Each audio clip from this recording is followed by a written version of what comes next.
Koruptsიული სქემები საქართველოს რკინიგზაში, როგორ იძარცვებოდა კომპანია. ქართული ოცნების რეჟიმი, რომელიც წლების განმავლობაში უარყოფდა კორუფციას რკინიგზაში, ახლა თავადვე აღიარებს, რომ ქონებას იპარავდნენ. 22,000 ტონა შავი ლითონი, რომლის ღირებულება 17 მილიონია, ჯართად ჩააბარეს კომპანია ჯეოსტილში. SUSMA საქართველოს რკინიგზის ყოფილი გენერალური დირექტორი კორუფციულ სქემაში ორგანიზატორად გამოაცხადა. დავით ფერაძე საქართველოსდან უკვე წასულია. მასზე და კიდევ ერთ პირზე საერთაშორისო ძებნა გამოცხადდა. 6 დაკავებული კი სახელმწიფო უსაფრთხოების სამსახურის იზოლატორში ბრალის წარდგენას ელოდება. თამარ დემეტრაშვილი შემოგვიერთდა პირდაპირ ეთერში. თამარ, ვინ არის დავით ფერაძე და როგორ მოხდა ის საქართველოს რკინიგზაში ხელმძღვანელის პოზიციაზე?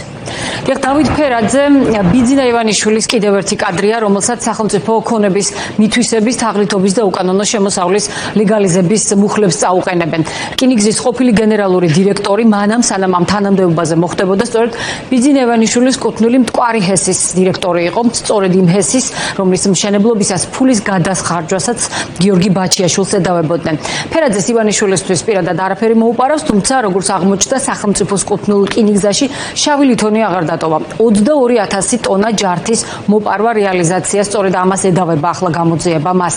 ეს სახელმწიფო ქონების ქურდობის ერთ-ერთი ყველაზე მასშტაბური სქემა გამოდის, ჯამში საუბარია 17 მილიონი დოლარის ქონების მითვისებაზე.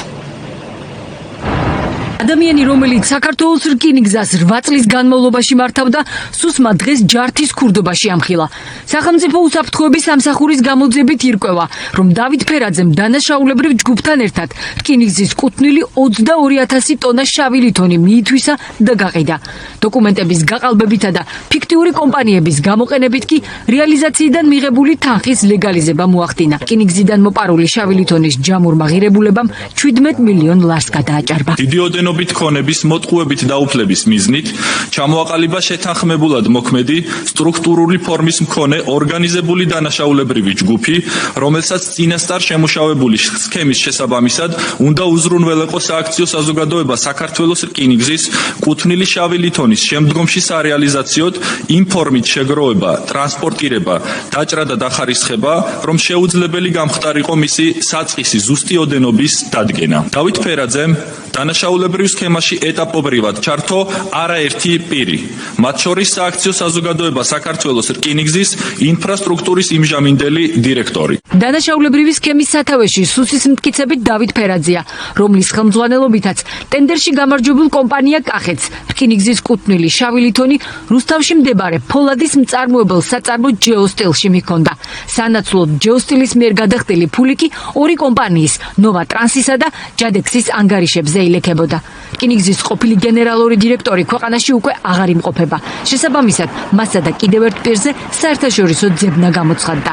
6 კი უკვე დაკავებულია და ბრალის წარდგენას ელოდება. შპს კახეთის მიერ ხელშეკრულებით გათვალისწინებული სამუშაოების შესრულებისას დავით ფერაძის ორგანიზებით სააქციო საზოგადოება საქართველოს რკინიგზის ტერიტორიებიდან დასაწყობების ნაცვლად სისტემატურად ხორციელდებოდა მოგროვებული შავი ლითონის ნაწილის სატვირთო ავტომობილებით გატანა და რუსთავში მდებარე შპს ჯეოსტილის საწარმოში ჩაბარება. შპს ჯეოსტილისგან მიღებული თანხა აკუმულირდა შპს ნოვა ტრანსისა და შპს ჯადექსას საბანკო ანგარიშებზე, პერიოდულად კი ხდებოდა მისი განაღდება და ჯგუფის წევრებს შორის გადანაწილება.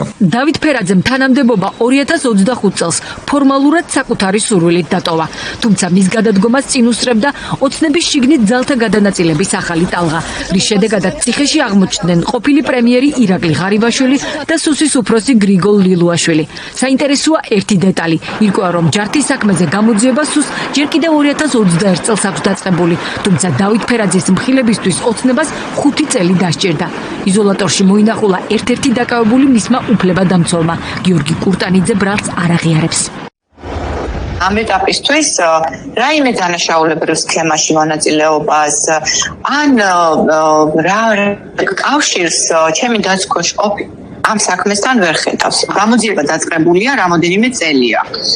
თუმცა, კიდევ ერთხელ ვიმეორებ, ჩემი დაცქვაში ყოფილი იმყოფებოდა გამოკითხვაზე, არასოდეს არ დამალულა, არაურიდებია თავი გამოში მისვლისგან, თუმცა პოზიცია ჰქონდა იგივე.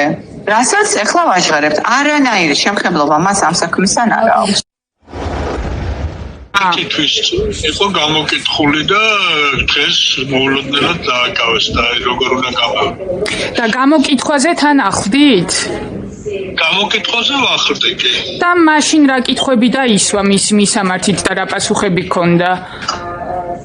ძირითადად იყო რა კავშირი ჰქონდა თუ არა საერთოდ რკინიგზის ხელმძღვანელობასთან და პასუხი იყო რომ არავითარი დაცნობაც კი არ ქონია. გაუთქმელობაზეც კი მაშინაც გამიკვირდა ხელი რა იყო გაუთქმელი მომაწერინეს ხელი და აროჩი გადმოგწევენ მასალებს უფრო მეტი ინფორმაცია მექნება.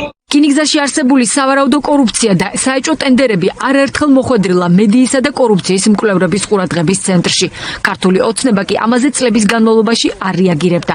გენერალური დირექტორი კი პასუხისმგებაში მხოლოდ მას შემდეგ მისცეს, რაც მართულ პარტიაში ძალთა ახალი გადანაწილება დაიწყო. სამი ეიფელის კოშკი